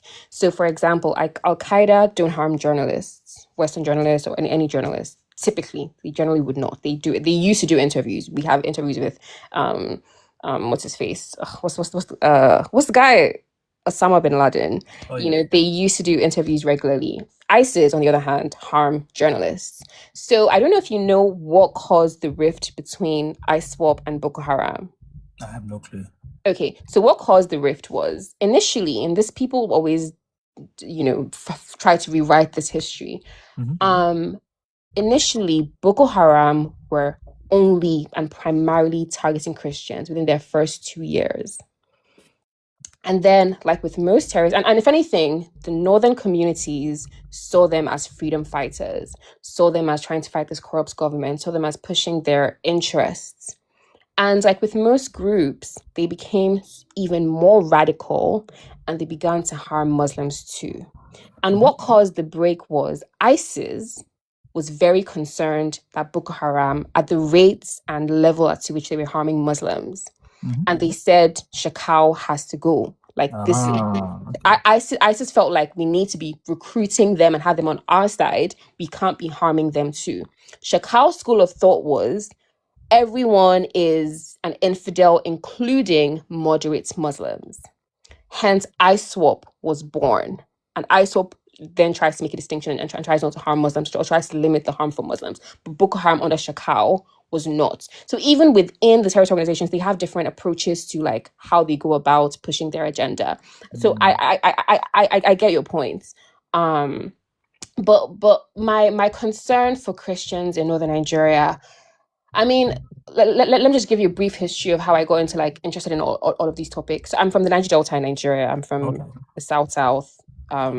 Yeah, and that's what's your ethnic group? I'm Ijaw. Have you ever heard it? I've heard of them. It's interesting how in the UK you meet a lot more Yoruba and Igbo. Well, no, I mean like you meet more of the like, smaller minority ethnic groups compared to when you're in the UK. But we'll have to wrap up in like a few minutes though, if you don't mind. Okay, so I'll make it brief. So we had the first South president, who was Jonathan, and I personally just did not like the way his government and himself was being treated. I felt like he's from the region that's literally keeping the lights on in the country. And they did everything possible to frustrate his government. Right. Yeah, and they used Boko Haram in its early days to make Jonathan look bad. That was it was a tool to dismantle. So when people say it was political, I agree. Yeah, there is a political element as well. They funded them, tried to make him look bad, thinking, okay, we'll come in and we'll clear it up. But it never worked out like that. And when Buhari came in, from when he made the 97.5% comment, I don't know if you saw it, but basically when they asked him about the Niger Delta and how he was going to treat people fairly, he essentially said that northern people gave 97% votes and southern people gave 5%. So you can't expect him to treat them the same way. Right. That kind of stuff. And I saw things progressively and gradually get worse. I remember in his first 6 months, there were 3 major killings in the north that I observed and I watched his administration's response to. The first one was an Igbo woman that was beheaded in Kano State because she allegedly, easy. This place is there. I'm sorry. She was in a market and a man tried to do his ablution in front of her shop, and we don't know what was said, but let's assume the worst was said. Right. And what happened. And on Channels News, which is what which is one of the Nigerian news networks. They were debating whether or not she was unheaded or not.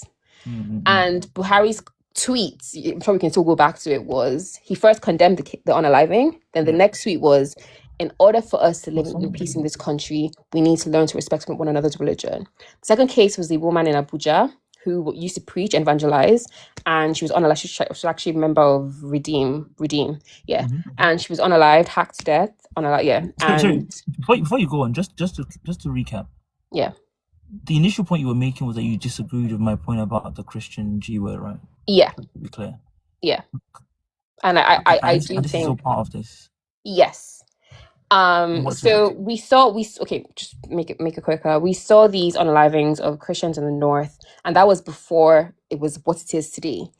And Buhari's government and his position was, he kept reinforcing the point that we need to learn to respect one another's religion, essentially saying, as Christian in the north, if you watch yourself, basically, if you want to live. And we then saw the Fulani herders start, and Buhari was constantly first of all, he refused to prescribe them as a terrorist organization when he prescribed IPOB as a terrorist organization. Period. At the risk of being rude, I feel like you're more describing what's happening, which I don't disagree or agree with, by the way. Yeah. I don't really, keep up with the details as much as this because I've been in Nigeria a long time, but I don't necessarily disagree. So, unfortunately, I will have to get to the final section if you don't mind. I'm going to be live on Sunday because I have to go to the gym and it's 10:30. 10 o'clock, yeah, 10:24. In the car and I haven't gone to the gym. But before we wrap up though, I would like to play What in the World Weekly games. Now, I've mentioned for a while now that I made a game that I want us all to enjoy. And the prototypes have finally arrived. So I think maybe, thank you so much. I think maybe for my last 10 minutes or so of my live streams, I'm going to do some fun Q&A, question and answer. Have people drop the answers in the chat. Just to try and practice playing the game. Quick context about the game. This is what one card looks like. So there's a category at the top and you have 4 questions of varying levels of difficulties. So this is the easiest and it gets harder, and then harder after that. I should have played it when we had like 35 people in it. That would have made a bit more sense, but very fun conversation about Iran going on. I forgot. So I'm going to ask some questions and I'll see, I guess, Q-Red, you're on stage. You can give us a verbal answer. See how well you know it. So the category is, and anyone can I flip the camera? Oh yeah, I can just do that. I'm such a, oh my God, give me a second. How do I flip the camera? Is it like this? Oh, now I have to take it off this thing. So I'll put it in the light. This is what it looks like. So this is elections and you have other categories like global conflict. So the categories are like casual, can you guys see that? Informed, analyst, and oracle. So it's meant to describe like different levels of difficulty, like how well you know the world, basically. Like, you're casual, like that's saying online, like, oh, you're a casual, that kind of stuff. So I'm going to be selling these very, very soon. But this is the prototype version. Just wanted to see how they get your cheat. You can see the answers now. You can see I have a US Iran question here. The oracle questions, no one's meant to be able to get that. That's the point. But let's play it just as an example so you guys can see exactly how it's going to work. And I can use that to fine tune it and we can have some fun with it in our live streams. Hopefully, like when I get these live streams and do more consistently, that kind of stuff, we can even just make it like a little game show. I can offer some prizes. I'm rich that way. And then that can again. What's my prize for being the first person to play the game? Wasn't to win the game. You haven't even fair enough. haven't even answered the question yet. Let's do video games. Okay, I suck at video games, so go on. I'm not going to ask the easiest question. Should I ask the easiest question? Which company owns Xbox? Sony? No. Does anyone in the chat know that? Which company owns Xbox? Microsoft. Yes, someone got it. Nice. Oh, there's a lag. Oh, annoying. Sorry about that. Microsoft. Okay. Now, I'm going to ask the hardest question on the video games. I'm going to do all the hard questions. You guys should know this because you guys are meant to be the original, What in the World Weekly superfans. So you must know everything about what's going on in the world. In what year was the PlayStation 1 first launched? 2000. No. I wonder if anyone in the chat's going to get it. No, it's not 99. No Googling, by the way, as well. 2003. It's not 98. No answer so far. No one's got it right so far. Nope. 95. Nope. Okay, I have no idea then. Nope, it's not 91. Oh, you guys are ridiculous. Come on. Anyone gonna get it? In what year was the PlayStation 1 first launched? It is in the 90s, by the way. 92. No hint. I mean, everyone said all the 90s, but the answer. So I can't even give a hint at this point. 99, 97. No, no, no, no, no. 94. There you go, Khalid. Oh, Finally. 94. Okay, that's good. So the idea is meant to be that the oracle questions are meant to be really hard. So you play again because you're gonna forget the answer. So that's the idea behind having like that difficult question. Let's go to renewables. What process is used to produce green hydrogen? It's a one-word answer. It's the name of a process used to produce green hydrogen. Do we have any scientists in the audience? Adriana's from Iran. The Iranian women are always very educated. She might know this. If I had to guess, I'd say distillation because that's the only scientific Not process. quite distillation. Nope, it's not distillation. Okay. Hydrolysis is close. This guy says photosynthesis. Kalik, what's going on here, bro? No, it's not photosynthesis. Actually, to be fair, now I think about it, it's not a bad guess because hydrogen, no. Okay, maybe it's not as worse of a guess as I thought, but it's not that. Okay, good. I love how hard these questions are. No one should be able to get it. Lock in, bro. Yeah, lock in. Linear regression. John, what are you talking about, bro? Let me bring John up as well so I can have people guessing multiple times. Khalid, do you want to come up? Let me have people guessing in live stream. It's actually funny to hear the voices. The answer is electrolysis, guys. Come on. Okay, let me ask a more... electrolysis is the splitting of the ions. So like yes, it's splitting the ions into the positive and negative ones. Yeah. Okay, let me ask a more topical question, like a year question. So let's see how you guys do that one. Okay, football. Which player scored the most goals in the 2025 calendar year in Europe's top 5 leagues? Kane. Nope. Mbappe. Yes, Mbappe. Yeah, Kylian Mbappe. Okay, this one's a really good one. It's a coffee one. Now, these are the kind of ones I'm gonna start doing. Like, once I set this up properly, I'm gonna be offering money for the very, very tough questions. So listen carefully, guys. There's no money on this, but we're just practicing. You're warming up to it. The earliest documented evidence of coffee brewing took place in which country? Ethiopia. Nope.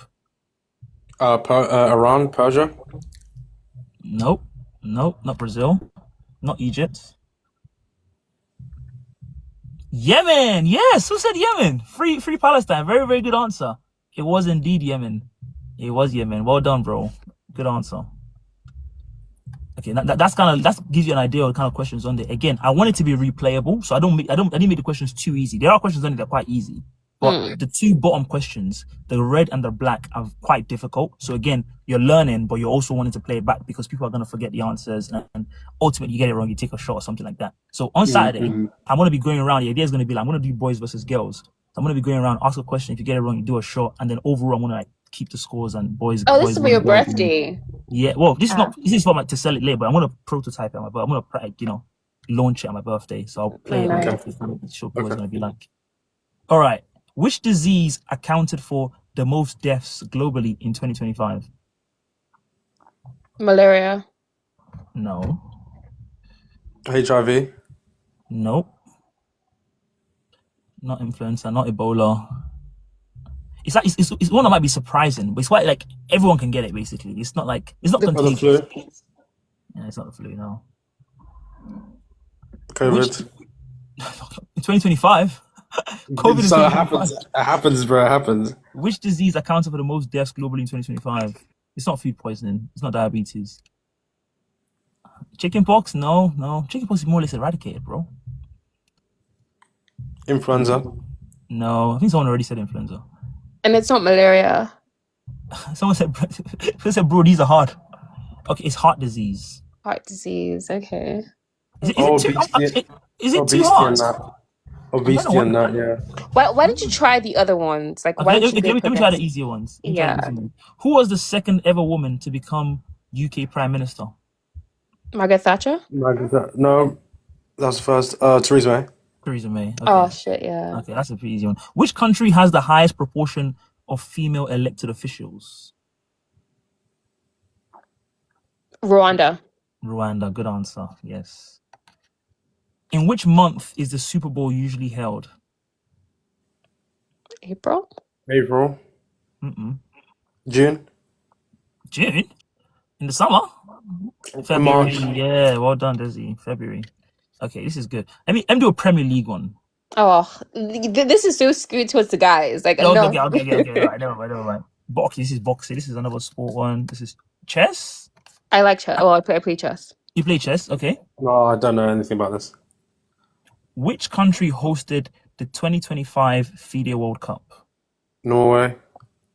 No. Germany. No. The US? US. No. France. France is not a big chess country, really, so it probably won't be them. Not Sweden. Although, to be fair, you don't have to be a big chess country to host it. Not Japan. Denmark. The 2025 FIDE World Cup. You guys are ignoring a big chess country here. A very big chess country. Russia. No. Well, Russia is a big chess country, but it's not them. An even bigger chess country. India? India, yes. Anniversaries. Which famous English female author? Wait, so I've gotten 2 points. Sorry, let's just. I'm not keeping scores, but I've gotten 2. Okay. I'm gonna keep score next time for sure, no doubt. Which famous English female author was born 250 years ago? This is 2025. Jane Austen. Jane Austen, well done. Who won Album of the Year at the 2025 Grammys? Or Billie Eilish. Who? Billie Eilish. Be like, no. 2025 Grammys. 2025 Grammys. Taylor Swift. No. No. Not Bad Bunny. It's a bit simple, actually. KSI. KSI? Grammys, bro. Can you give us what genre it was? It's almost too obvious. The genre was actually, I think, country, was it? Beyonce. Cowboy Carter.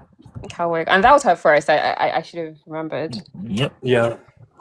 World Athletics Championships. Which country finished second? This is a red question right now, so we have a challenging one. Which country finished second in the medal standings with 7 golds at the 2025 World Athletics Championships? Second. Jamaica. Nope. China. No, not China, actually.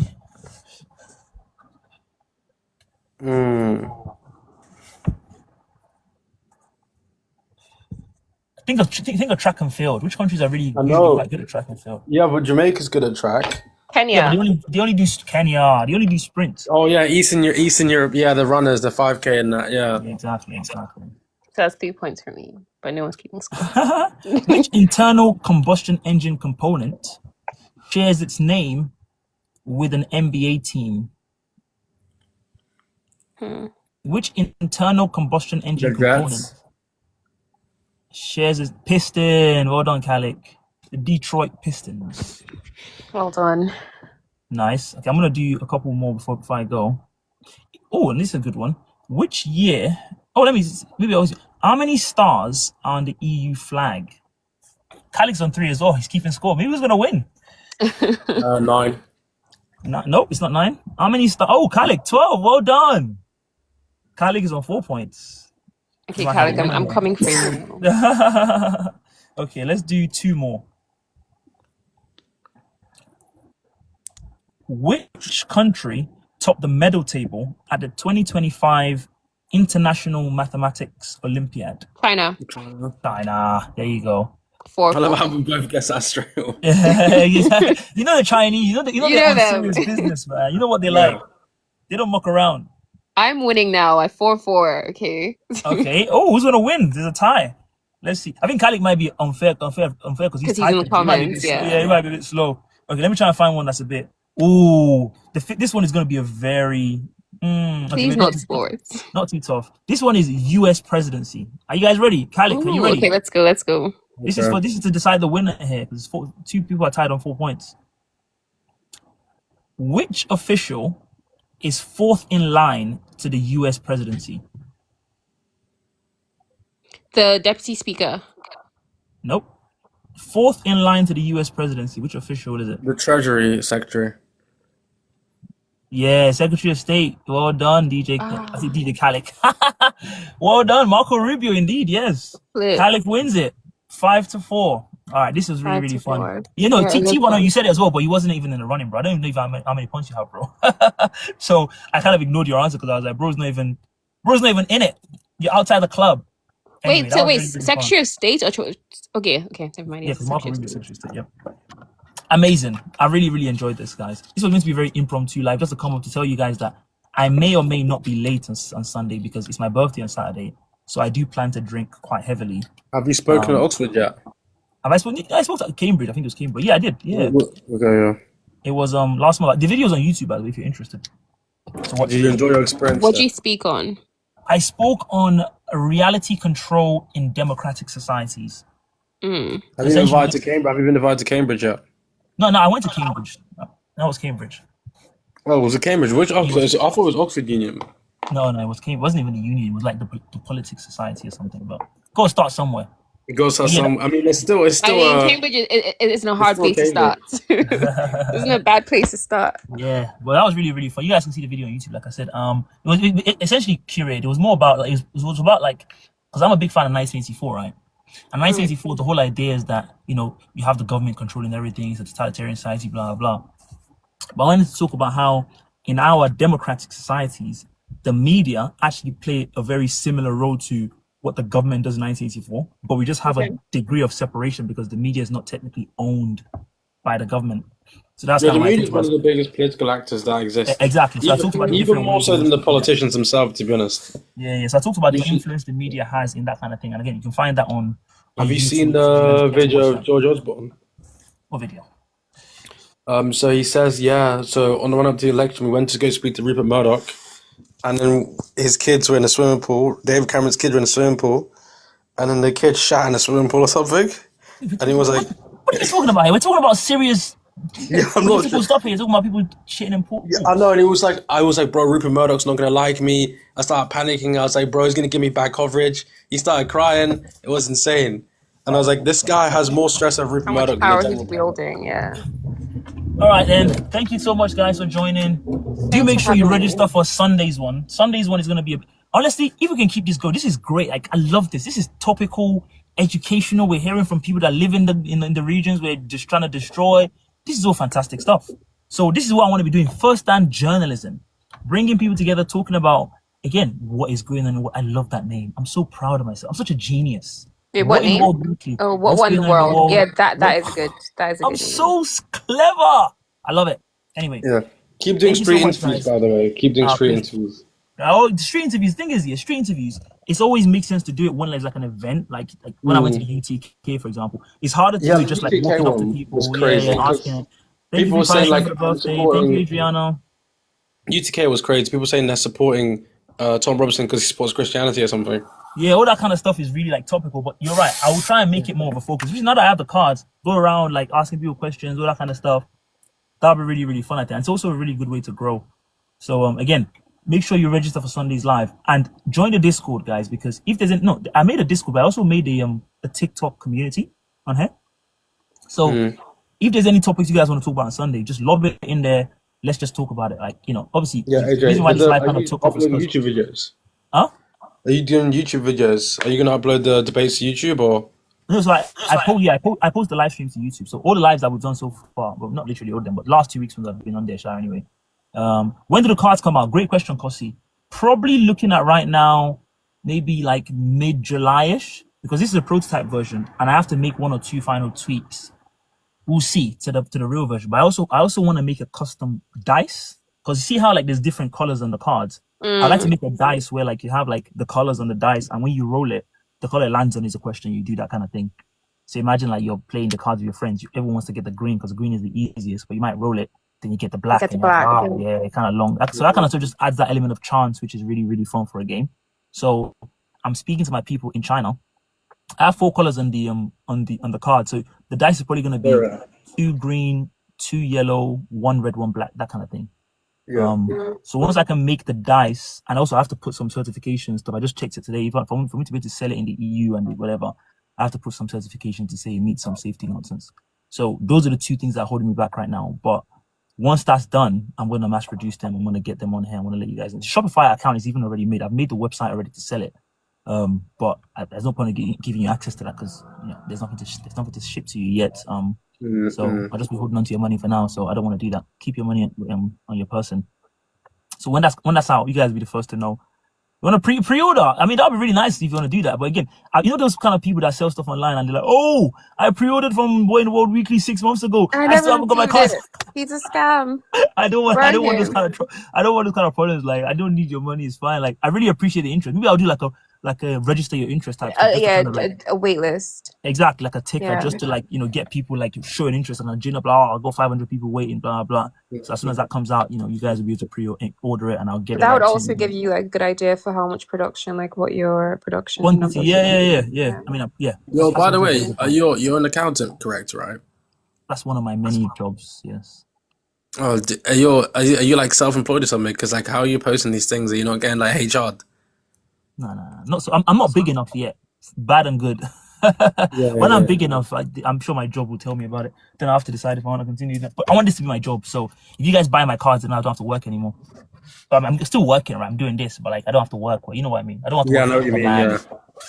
So buy my cards so you can retire me. So what kind of police question is that? I won't be retired. I very much planned. The idea is this is the 2025 edition I just made, right?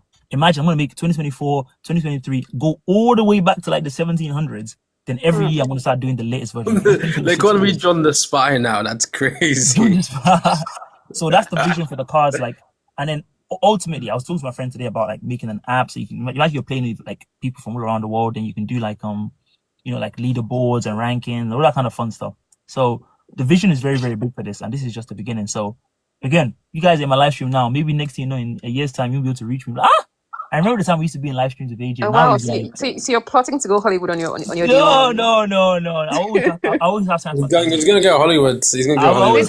He's telling us to our faces. I'll bring you guys along. Anyone that buys the first 1,000 pieces, you can all come to my party. You can come to my mansion when I make it. Oh yeah, the competition winner. Do you know? Maybe I might send you a free version, Khalek, as an inaugural competition winner. There'll be quite a few free versions going around. Obviously, this is the community one. Do I ship to the Middle East? Where do you live in the Middle East? Imagine if it's Iran. That'd be so funny. But it took my Iran the whole time today. I don't know. You let me know where you live in the Middle East. I'll have my people contact your people. Saudi Arabia.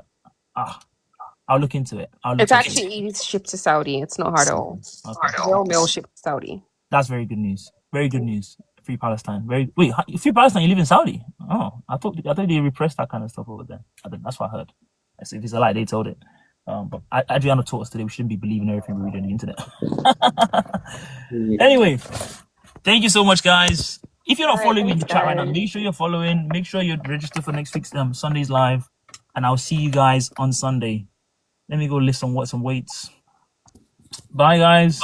Really enjoyed your company today. Free Palestine requested as a guest. Let me speak to him or her. I don't know who it is. Hello? Hello, my friend. How are you? Can you hear me? Yeah. Wait, I can hear the thing. Oh, you can hear me. What's up? I do have to go now. No. It's my phone. It was low volume. Oh, no worries. I said you have to go, unfortunately, but hope everything's well. We'll talk more on Sunday. Happy birthday, brother. Oh, thank you so much, man. I appreciate it. Really, really appreciate it. Happy birthday, thank you for joining. bro. Hopefully I'll see you on Sunday as well. And join the Discord and or the TikTok community so you can You have Discord, bro? Yeah, I have Discord. The link is in my bio, bro. You have an Instagram community as well. Yeah. I've got all of it. Instagram, Discord, TikTok, whichever one you like. Just join all of them like that. So if you guys have any requests, video requests or just opinions you want you want to talk about, let's make it like a group chat. Let's just talk about kind of what we're doing now.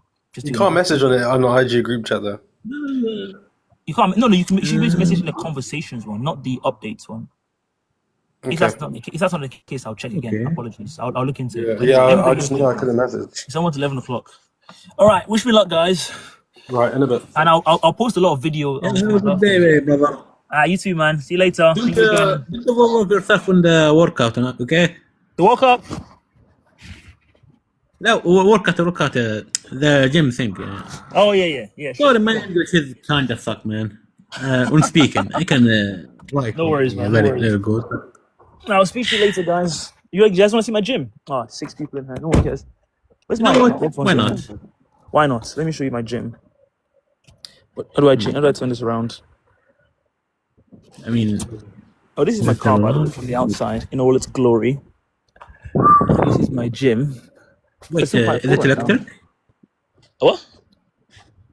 Is the my car gym by electric? this Electric? One No, it's a hybrid. electricity or It's a hybrid. hybrid? It's a Hybrid. plug-in hybrid. Yeah. Nothing Damn. like you Saudi royals have, but I'm joking. I'm joking. All right, Then I'll speak to you guys later. Bye. I mean, we